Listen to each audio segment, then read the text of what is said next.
నేను doctor Vamshidhar Reddy, orthopedic surgeon. So ఇవాళ మనం వీడియోలో ఒకటి టాపిక్ గురించి మాట్లాడదాం which might be beneficial to patient. అదేంటంటే మీ సర్జన్ని మీరు ఎలా చూస్ చేసుకోవాలి. చాలామంది ఆర్థోపెడిక్ డాక్టర్స్ ఉంటారు, చాలామంది సర్జన్స్ ఉంటారు. మీకు ఒకవేళ ఆపరేషన్ కావాలంటే ఎవరితో చేయించుకోవాలనేది ఒక డైలమా ఉంటుంది చాలాసార్లు. గవర్నమెంట్లో చేయించాలా, ప్రైవేట్లో చేయించాలా, ఏ డాక్టర్ బెస్ట్, నాకు ఈయన కరెక్ట్ చేస్తారా లేదా, వేరే వాళ్ళు ఇంకా బెటర్గా చేస్తారా అనేది అని కొన్ని క్రైటీరియా ఉంటాయి. ఒకటి ఏంటి అంటే ఫస్ట్ థింగ్, చాలా సక్సెస్ రేట్ ఉన్న డాక్టర్ అనేది ఉండదు.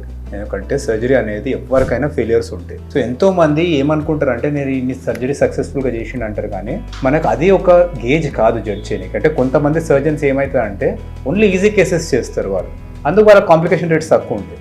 కానీ కొంతమంది సర్జన్స్ ఎట్లా అంటే they are very much experts, అన్నిటికన్నా టఫ్ కేసెసే వాళ్ళకి ఇస్తారు.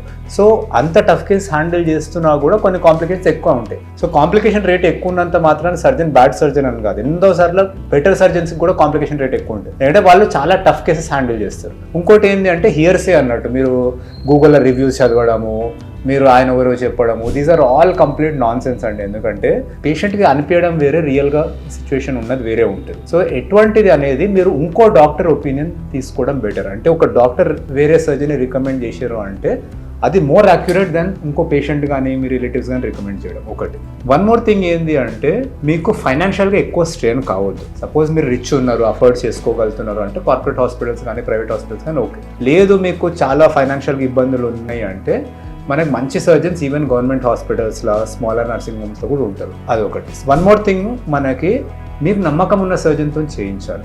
అంటే మీకు సర్జన్ మీద నమ్మకం లేదంటే మీ రిజల్ట్స్ కూడా చాలా సఫర్ అవుతాయి. ఎందుకంటే సర్జరీ అనేది చేసి అయిపోవడం కాదు, దాని తర్వాత మీరు ఫిజియోథెరపీ చేయాలి, ఫాలోఅప్ చేయాలి, ఏమైనా కాంప్లికేషన్స్ ఉంటే డీల్ చేయాలి. అందువల్ల మనకి surgery is a long term thing, చేసింది అయిపోయింది అన్నట్టు కాదు. సో మీకు ప్రాపర్గా నమ్మకం ఉండాలి, మీరు ప్రాపర్గా తరోగా follow up and post op therapy ఇవన్నీ ప్రాపర్గా ఫాలో అవ్వాలి. వన్ మోర్ థింగ్ ఏంటి అంటే ఏ సర్జరీకైనా కాంప్లికేషన్ రాగలుగుతాయి. అంటే ఇండియాలోనే కాదు, వరల్డ్లో కాంప్లికేషన్స్ రాలేని సర్జన్స్ ఉండరు. కొన్ని ఫ్రాక్చర్స్ అతుకాయి, కొన్ని నాన్ యూనియన్లోకి వెళ్తాయి, కొన్ని ఇంప్లాంట్స్ ఫెయిల్ అవ్వచ్చు.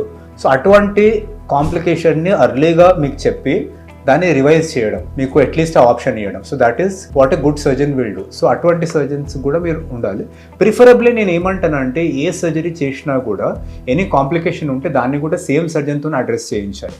ఎందుకంటే వాళ్ళకి ఎంటైర్ నాలెడ్జ్ ఉంటుంది కేసు గురించి, ఫస్ట్ కేసులు ఏం చేశారు, మనకి ఏమేమి టఫ్ అయిందని. సో ఒక సర్జరీ చేసి కాంప్లికేట్ అయ్యిందని మాకిన బాగా చేయలేదు, వేరే దగ్గరికి వెళ్తాం అన్నది యూజువల్లీ వేరే సర్జన్ కూడా సేమ్ లెవెల్లో స్ట్రగుల్ కాగలుగుతారు. సేమ్ సర్జన్తో ప్రిఫరబుల్లీ ఫాలోఅప్లు ఉండాలి. మీకు నమ్మకం అనేది కొంచెం తక్కువ ఉంది or some sort of trust issues వచ్చినాయి అంటే మీరు సెకండ్ ఒపీనియన్ కూడా తీసుకోగలుగుతారు ఇంకో డాక్టర్ దగ్గర. ఎనీ ట్రీట్మెంట్ అనేది 100% గ్యారంటీ ఇచ్చేది కాదు. మనకి ఎవరికైనా కానీ, నాకు నేను ట్రీట్మెంట్ చేసుకున్నా, మా ఫాదర్ చేసినా, మదర్ చేసినా కూడా ఇదే చెప్తాను.